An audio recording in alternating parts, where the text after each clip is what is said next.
Ευχαριστώ, κυρία Πρόεδρε. Ειλικρινά δεν θέλω να πάρει τέτοια τροπή συζήτηση, πιστέψτε με, αλλά αν προκληθώ θα απαντήσω.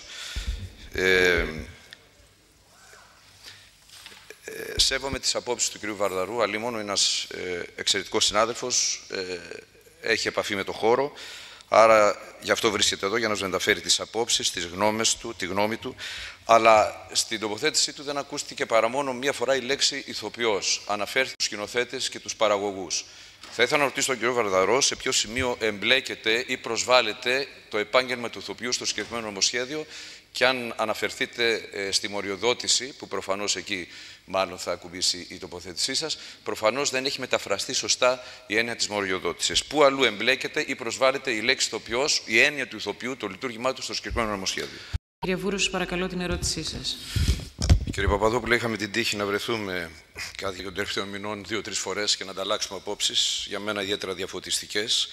Νομίζω ότι σε πολλά σημεία έχουμε συγκλίνει, έτσι ώστε αυτό το τελικό σας κείμενο που μου παραδόθηκε με τις αντιρρήσεις σας αυτή τη στιγμή να είναι τελείως, θα έλεγα, διορθωμένο κατά τα 4/5 τουλάχιστον. Αναφερθήκατε στο ότι κατέρευσε το νομοσχέδιο, ότι σε μεγάλο βαθμό οι αντιρρήσεις είναι τέλος πάντων χυμαρώδεις. Θα σας θυμίσω αυτό που είπα και χθες στην τοποθέτησή μου στην Επιτροπή, κάτι που είχε πει ο καθηγητής ο Γιώργος Κουμάντος, το ότι ένας νόμος δεν μπορεί να είναι παράδεισος για όλους. Ένας νόμος είναι καλό να δικαιολογεί την αλήθεια και το δικαίωμα κάποιου, αλλά ακόμα καλύτερο όταν δικαιολογεί την αλήθεια και τα δικαιώματα πολλών. Άρα αντιρρήσεις πάντα θα υπάρχουν και δεν καταλαβαίνω γιατί αυτό γίνεται από το βήμα το δικό σας σημαία, ότι έχει σηκώσει θύελλα αντιδράσεων. 3 ερωτήσεις. Πώς είναι δυνατόν να πιστεύετε ότι μια γενική συνέλευση μπορεί να χαράξει πολιτική κινηματογράφου για μια ολόκληρη χώρα? Ένα. Δεύτερον, η σπατάλη που μέχρι τώρα έχει διαπιστωθεί, είναι κοινό μυστικό, μέχρι τώρα κατά τη γνώμη σας από ποιους γινόταν? Και τρίτον, κάτι που αφορά και δική μου πρόταση και την επανέλαβα χθες πάλι στην Επιτροπή, την είσοδο των ερετών σε μειοψηφική βέβαια σχέση μέσα στα όργανα, ούτως ώστε να ελέγχουν, να ακούν και να προτείνουν. Ποιος εγγυάται τη διαφανή και αντικειμενική κρίση αυτών των ερετών?